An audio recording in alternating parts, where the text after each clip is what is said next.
Good morning everyone. This is our next video of the online class of class 7th, right? आपके पास last time पे जो chapter number 3 था उसमें green house effect बच रहा था और उसका कुछ रिटर्न वर्क जो बुक वर्क और क्वेश्चन आंसर्स है वो मैं नेक्स्ट असाइनमेंट वीडियो में दूंगी, ठीक है? तब तक के लिए। और जो आपका ग्रीन हाउस इफेक्ट क्योंकि एक ही टॉपिक बच रहा था तो जो लास्ट टाइम पे आपकी असाइनमेंट वीडियो गई थी मैंने उसको उसी के अंदर कवर किया हुआ है। जैसे मैंने आपको समझाया था कि इसका रिटर्न वर्क ऐसे होगा। पहले तो मैंने बुक की फ़ोटो भेजी थी, फिर सबको मतलब समझ नहीं आया था तो उसके बाद मैंने उसको ही हैंड रिटन करके भी भेजा था आपको, ठीक है? उसकी वीडियो बना के और उसको समझा के एक क्वेश्चन को उसी के अंदर मैंने लास्ट में, अगर आपने वीडियो देखी हो सबने, तो मैंने उसी में ही ग्रीन हाउस इफेक्ट भी समझा रखा है। तो कहने का मतलब है आपका chapter number 3 chapter number 4 is overall complete, ठीक है? उसमें सिर्फ और सिर्फ अब उसका रिटर्न वर्क रह जाता है, ठीक है? वो हम नेक्स्ट टर्न पे करेंगे। आज हम अपना चैप्टर भी स्टार्ट कर रहे हैं, दैट इज चैप्टर नंबर 5। देखो यहाँ पे ना एसिड, बेसिस एंड सॉल्ट्स, कि एसिड क्या होते हैं, बेसिस क्या होते हैं और सोल्ट्स क्या होते हैं। आप लोगों ने कहीं ना कहीं इनके नाम तो सुने हैं, लेकिन फिर भी आपको इनके डिफरेंसेस नहीं पता कि हम एक्चुअली में डिफ्रेंशिएट कैसे करेंगे कि ये पर्टिकुलर एसिड है, ये पर्टिकुलर बेस है और ये पर्टिकुलर सोल्ट्स है, ठीक है? जैसे नमक का तो नाम सुना है सोल्ट, तो सोल्ट क्या है? सोल्ट नमक जो होता है, नमक का फॉर्मूला आप लोगों में से सबको पता होगा। नहीं पता है तो मेरी बात सुनो, नमक का फॉर्मूला NaCl होता है। देखो यहाँ पे लिख रही हूँ मैं NaCl, ये नमक का फॉर्मूला होता है। Na को तो हम बोलते हैं सोडियम और Cl को हम क्या बोलते हैं? क्लोराइड। तो इससे कंबाइन होके क्या बनेगा? सोडियम क्लोराइड, ठीक है? सोडियम क्लोराइड किसका फॉर्मूला होता है? नमक का। ये तो चलो अभी आपकी वैसे ही चल रहा है कि आपने सोल्ट देखा तो देखा कहाँ है ना? सोल्ट ही और भी सबस्टेंसेस होता है, लेकिन इसमें क्या है, क्योंकि सोल्ट हम खाते हैं तो सोल्ट सबको पता रहता है कि सोल्ट का मतलब क्या है? नमक है। तो हम उसके बारे में ही पढ़ रहे हैं, ठीक है? तो अब देखो जो आपका ये चैप्टर है इसके अंदर क्या है? एसिड होगा, बेसिस होगा और सोल्ट्स होगा। तो हमें इसके अंदर तो यही चीजें पढ़नी है। तो अब देखो ये क्या है, एक तरीके से अगर मैं आपसे पूछूं, चलो एसिड आपको नहीं पता कि एसिड और बेसिस क्या होते हैं, तो आप मेरे को क्या कहोगे? अगर मैं पूछूं एसिड चलो कहाँ देखा है, तो आप कहोगे मैम जो जो लैब्स वगैरह होती है वहाँ देखा है कि एसिड रखा रहता है और टीचर्स बोलते हैं कि एसिड के ऊपर हाथ मत लगाना तो बड़ा हाथ वगैरह जल जाएगा। लेकिन हर एक एसिड से तो ऐसा नहीं होता। तो एसिड के बारे में, बेसिस के बारे में, सोल्ट्स के बारे में हमें इस चैप्टर के अंदर डिटेल में पढ़ना है, ठीक है? कि एसिड स्ट्रॉन्ग एसिड कौन से हैं, वीक एसिड कौन से हैं, ऐसे स्ट्रॉन्ग बेस कौन से हैं, वीक बेस कौन से होते हैं, और सोल्ट तो न्यूट्रल होता है। न्यूट्रल मतलब ना तो एसिड ना तो बेस, उनका कॉम्बिनेशन। क्या? The salts are neither acid nor a base, means they are neutral in nature, ठीक है? कहने का मतलब है कि 50% कैरेक्टर सोल्ट के अंदर एसिड के होंगे तो 50% कैरेक्टर ही उसके अंदर बेसिस के भी होंगे। क्योंकि वो कंबाइन इफेक्ट शो कर रहा है तो हम उसको क्या बोलते हैं? न्यूट्रल जो मॉलिक्यूल होता है जिसके ऊपर ना कोई किसी चीज़ का असर नहीं होगा, ना एसिड का ना बेस का, उसको हम क्या बोलेंगे? सोल्ट, ठीक है? आप देखो आज के जो हमारे टॉपिक है, टॉपिक की स्टडी के अंदर क्या है, ये मैंने आपको एक फ्लो चार्ट बनाया है, ठीक है? फ्लो चार्ट के थ्रू क्या है, वही मैंने बात, जब मैंने आपको डाइजेशन पढ़ाया था तो मैंने आपको बताया था फ्लो चार्ट के थ्रू क्या होता है, सारी चीज़ें हमें अच्छी तरीके से समझ आ जाती है। फिर उसके बाद जब हम उसको समझने की कोशिश करते हैं तो अच्छी तरीके से मतलब दिमाग में फिट हो जाती है, कह सकते हो। क्योंकि ये एसिड, बेसिस, सोल्ट है तो इसमें डायग्राम्स तो होंगे नहीं, डायग्राम्स नहीं होंगे तो कुछ चीज़ ऐसी भी तो होती है ना जिसके अंदर डायग्राम नहीं होते तो हमें उन्हें समझना होता है। तो हम उसको समझेंगे in the form of a flow chart, right? Flow chart के थ्रू हम इनको समझेंगे। अब देखो इसके अंदर क्या है, केमिकल सब्सटेंसेस, केमिकल केमिस्ट्री से रिलेटेड है ना। जब आप हायर क्लास में आओगे तो आपको जो सब्जेक्ट्स होंगे उसमें क्या है कि आपको केमिस्ट्री भी, फिजिक्स भी, बायो भी ऐसा आपको सुनने के लिए मिलेगा। अभी तो आप एक पर्टिकुलर साइंस पढ़ रहे हो कि हाँ अभी ये हमारी साइंस चल रही है, लेकिन इसके अंदर भी बाद में जब कहते हैं पढ़ाई बढ़ती चली जाती है तो उसमें क्या है, वो ऐसे आपके टॉपिक्स डिवाइड होते चले जाएंगे कि ये वाले पर्टिकुलर टॉपिक एसिड वगैरह से रिलेटेड केमिस्ट्री में आते हैं, है ना। लिविंग ऑर्गेनिज्म की बॉडी से रिलेटेड बायो के अंदर आता है, और जो नेचुरल एनवायरनमेंट के अंदर जो जितने भी इफेक्ट्स होते हैं वो फिजिक्स के अंदर आते हैं। ठीक है, ये बात समझ लें। अब देखो केमिकल सब्सटेंस यानी कोई भी चीज़, ये समझ सकते हो आप लोग, मॉलिक्यूल कह लो, कुछ भी कह लो।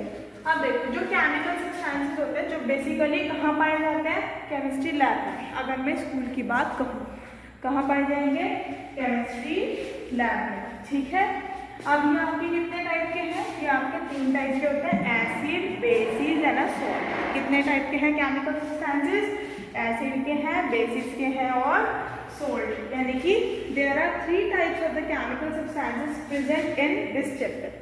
वैसे तो होते ही 3 है, ठीक है ना, इस चैप्टर की बात क्या है।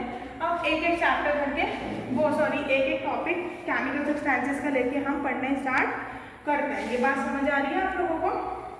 ठीक है, यहाँ देखो ये मैं 1, 2 और 3 ये करके ऐसे मैं डाल रही हूँ। ठीक है, यहाँ देखो जैसे एसिड है, एसिड क्या होते हैं वो यहाँ पे गिवन है। देखो ये बात भी मैं आपको बता रही हूँ कि हमें बिल्कुल एक तरीके से क्या है ना, अभी आप जैसे छोटी क्लास में, 7th तो छोटी क्लास है as compare to the 11th and 12th। ठीक है, तो उसमें क्या है, एसिड की एग्जैक्ट डेफिनेशन तो आती नहीं, क्योंकि आप लोगों को एंड्स के बारे में नहीं पता है। इसके अंदर ना बहुत सारी चीज़ें प्रेजेंट होती है, तो ये डेफिनेशन जब हम क्लास में चलते रहते हैं, जैसे 7th फिर आप कभी 8th में आओगे तो ये डेफिनेशन थोड़ी और इंक्रीज होगी, फिर आप जब 9th में आओगे थोड़ी और अच्छी हो जाएगी, फिर 10th में आओगे फिर बिल्कुल फैक्ट आ जाएगा, 11th 12th में बिल्कुल सही डेफिनेशन होगी। तो कहते हैं ना कि जब छोटे बच्चे होते हैं तो हमें उन्हें बिल्कुल ट्रैक पे लाने के लिए अगर उन्हें एक टॉपिक समझाना है तो वो कंफ्यूज हो जाएंगे क्योंकि उन्होंने उसका नाम नहीं सुना पहले, तो उनको पहले थोड़ा सा बताते हैं, फिर जब दूसरी क्लास में जाते हैं फिर थोड़ा सा बताते हैं उसी के अंदर ऐड करके, फिर जब जाते हैं फिर फाइनली जब 10th 11th और 12th में पहुँचते हैं तो उनको बिल्कुल एग्जैक्ट डेफिनेशन बता देते हैं। और ये सिर्फ इस केस में नहीं है, हर सब्जेक्ट में रहता है ये। ठीक है, इवन मैथ्स में भी कई बार रहता है। ठीक है ना, जो बड़े बड़े जैसे क्वेश्चन को सॉल्व करने का तरीका ये, तो उसका बड़ा तरीका और में आ जाएगा एक्सपेंडेड फॉर्म वाला। ठीक है ना, तो अब देखो एसिड, बेसिस एंड सॉल्ट है। तो एसिड क्या होता है, एसिड होता है सोर इन टेस्ट। सोर इन टेस्ट का मतलब अगर खाने वाले एसिड है, ठीक है, सोचो क्या हम एसिड को खा सकते हैं? आप सोचोगे नहीं मैम, जैसे ये रास्ते वगैरह में कई बार एसिड फेंक देते हैं लोग तो जल जाते हैं लड़कियों के ऊपर, जैसे आपने देखा होगा पिक्चर्स वगैरह में भी, तो आप कहोगे नहीं मैम हम तो जल जाएंगे, लेकिन जरूरी नहीं है। एसिड आपके दोनों टाइप के होते हैं, खाने वाले भी होते हैं और जिनको हम खाते नहीं हैं वो भी होते हैं। तो बोल सकते हो उनको मैं भी आगे बताऊंगी उन एसिड्स के नाम क्या होते हैं। तो अभी आप क्या देखो, सोर इन टेस्ट का मतलब क्या होता है, अगर उनको टेस्ट किया जाए जो खाने वाले एसिड होते हैं तो वो कैसे होते हैं, टेस्ट में खट्टापन होता है उनके अंदर, क्या होता है, खट्टापन। ठीक है, एक चीज और याद रखना, एक बात आएगी सोर और एक बात आएगी यहाँ पे बीटर। ये इंग्लिश के वर्ड है लेकिन आप कंफ्यूज हो जाओगे, इसलिए मैं आपको एक बार बता रही हूँ। सोर का मतलब क्या होता है, खट्टापन। बीटर का मतलब होता है कड़वापन। Bitter for bitter gourd. Bitter gourd क्या एक तरीके से जैसे करेला होता है, कड़वा करेला बोलते हैं ना, तो बीटर वर्ड हम कड़वे के लिए वर्ड यूज करते हैं, लेकिन सोर वर्ड हम खट्टे के लिए वर्ड यूज करते हैं। कई बार बच्चे कंफ्यूज हो जाते हैं, तो सोर और बीटर में क्या डिफरेंस रहता है, कड़वा है और एक खट्टा है। ये बात समझ आई आप लोगों को? अब देखो एसिड क्या है, acids are sour in taste and are corrosive in nature. Corrosive in nature का मतलब क्या है, जंग, इनके ऊपर क्या है, जंग लग सकता है। देखो लिक्विड है, एसिड क्या होता है, लिक्विड होते हैं, लेकिन कोरोसिव इन नेचर का मतलब क्या है, जंग लगना। और जंग के लिए वैसे तो हम कोरोजन यूज करते हैं, कोरोसिव बोल लो कोरोजन बोल लो, बात एक ही रहती है। लेकिन अगर मैं यही बात आपको कहूँ, लोहे के ऊपर अगर लग रहा है जंग, तो लोहे के ऊपर पर्टिकुलर जंग को हम क्या बोलते हैं, जंग लगना, रस्ट। ठीक है, जैसे अलग अलग बैटरी के ऊपर अलग अलग नाम दे देते हैं ना, कोरोजन तो है जंग लगना किसी भी मेटल के ऊपर, लेकिन एक स्पेसिफिक टर्म दे दी, अगर जंग लगेगा आयरन के ऊपर यानी कि जो हमारा लोहा है, तो उसके ऊपर हम क्या वर्ड यूज करेंगे, रस्ट, रस्टिंग। आपने नाम भी सुना होगा, रस्टिंग प्रोसेस होता है। ठीक है, ये बात समझ आई कि एसिड क्या होता है, सोर इन टेस्ट, और दूसरी बात कोरोसिव इन नेचर। ये बात ठीक है? आप देखिए यहाँ पे एसिड, चलो ये तो कॉमन एसिड थे। अब मैंने आपको कहा कुछ एसिड ऐसे होते हैं जिनको हम खाते हैं और कुछ ऐसे होते हैं जिनको हम खा नहीं सकते, इवन कर सकते, अगर टच करेंगे तो हमारे हाथ को ही ये इफेक्ट पहुँचाएंगे। तो अब देखो ये यहाँ पे दो पार्ट में डिवाइड कर दिया मैंने, एसिड को ही दो पार्ट में डिवाइड कर रखा है। एक होता है ऑर्गेनिक एसिड्स और एक होता है इनऑर्गेनिक एसिड्स। क्या होता है, एक होता है ऑर्गेनिक एसिड्स और दूसरे होता है इनऑर्गेनिक एसिड्स। अब बात है ऑर्गेनिक एसिड्स क्या होता है और इनऑर्गेनिक एसिड्स क्या होते हैं। तो यहाँ देखो ऑर्गेनिक एसिड्स आता है natural occurring acid. Natural occurring acid का मतलब है जो हमारे अर्थ के ऊपर खुद से ही ऑब्टेन, खुद से ही बने हैं। सपोज वो फ्रूट्स के थ्रू बने हो, सपोज वो किसी और चीज़ के थ्रू बने हो। कहने का मतलब है नेचुरली जिनका बर्थ हुआ है, ऑपरेट हुए हैं, बने हैं वहाँ पे, ठीक है ना, उनको हम क्या बोलते हैं, ऑर्गेनिक एसिड्स। और ये हमारी बॉडी के लिए बिल्कुल सही है, हम इनको इवन खा भी सकते हैं। क्यों खा सकते हैं, क्योंकि ये कैसे होते हैं, इनका जो इफेक्ट रहता है ये रहता है weak acid, because they are weak acid. ये क्या रहता है, वीक एसिड रहता है। अब दूसरी बात इनऑर्गेनिक एसिड्स। इनऑर्गेनिक एसिड्स आते हैं स्ट्रॉन्ग एसिड। इसका ऑर्गेनिक एसिड का जस्ट अपोजिट कर लो आप इनऑर्गेनिक एसिड के केस में, ठीक है। इनऑर्गेनिक एसिड्स क्या है, यहाँ देखो inorganic acids the strong acid and which are manufactured by the, किसके थ्रू होता है, मिनरल सिंथेसिस। मिनरल को सिंथेसाइज कर सकते हैं, ये नेचुरली नहीं बनते, इनको बनाना पड़ता है। जो मिनरल, विटामिन, न्यूट्रिएंट्स वगैरह होते हैं उनको सिंथेसाइज बना के, उनको कन्वर्ट करके किसी भी के थ्रू जिस भी एसिड को हमें बनाना है, क्योंकि एसिड तो बहुत सारे होंगे ना इनऑर्गेनिक और ऑर्गेनिक में, तो अलग अलग manufactured by mineral synthesis. Strong acid है manufactured by the mineral synthesis के थ्रू होता है इनऑर्गेनिक एसिड के केस में। ये बात समझ आई, ठीक है। जैसे कि आपने सुना होगा जो हमारे घर के इन्वर्टर्स वगैरह होते हैं, इन्वर्टर्स हो गए या फिर और बहुत सारी चीज़ें हो गई, तो जब इन्वर्टर का बैटरी वो होता है तो उसके अंदर कौन सा होता है, कुछ बच्चों को पता भी होगा कौन सा एसिड भरा रहता है। इन्वर्टर के जो बैटरी होते हैं, बैटरास जो होते हैं, उसके अंदर दो तरह के एसिड भरे रहते हैं। एक तो होता है सल्फ्यूरिक एसिड, सुना होगा ना सल्फ्यूरिक एसिड, H2SO4 इसका फॉर्मूला होता है। ये आपको नाम याद रखने हैं कि सल्फ्यूरिक एसिड का नाम क्या है, H2SO4। दूसरा क्या होता है, नाइट्रिक एसिड। नाइट्रिक एसिड क्या होता है, HNO3। HNO3 is nitric acid plus H2SO4। ये भरा रहता है हमारे जो इन्वर्टर के बैटरास होते हैं हमारे घर के अंदर, ठीक है। एक और एसिड होता है HCl, हाइड्रोक्लोरिक एसिड, इसका भी नाम सुना होगा। अगर ये एसिड इतने ज़्यादा स्ट्रॉन्ग एसिड होते हैं, अगर ये हमारे एक बूंद भी हाथ पे लग गया ना तो हाथ को फूका डालेगा, ये समझ लो, बिल्कुल जला डालेगा बिल्कुल। लेकिन इनका कोई इफेक्ट नहीं होता इतना, क्योंकि ये क्या है, they are the weak acids. कौन से वीक एसिड्स हैं, organic acids, because they are naturally occurring acids. अब इसके भी एग्जांपल देख लो, naturally occurring acid, citric acid या साइट्रिक एसिड। कोई कोई इसको सिट्रिक एसिड बोलता है, कोई कोई इसको साइट्रिक एसिड बोलता है। अब ये किसके अंदर पाया जाता है, ऑरेंज के अंदर, फ्रूट्स के अंदर से तो ऑब्टेन हो रहा होगा ना, ये मैंने अभी आपको बताया था। ऑर्गेनिक एसिड फ्रूट्स के अंदर ही ऑब्टेन होता है। तो यहाँ देखो citrus, citric acid, citrus word से आया, सिट्रस, CITRUS। सिट्रस का मतलब क्या होता है, खट्टा, ठीक है।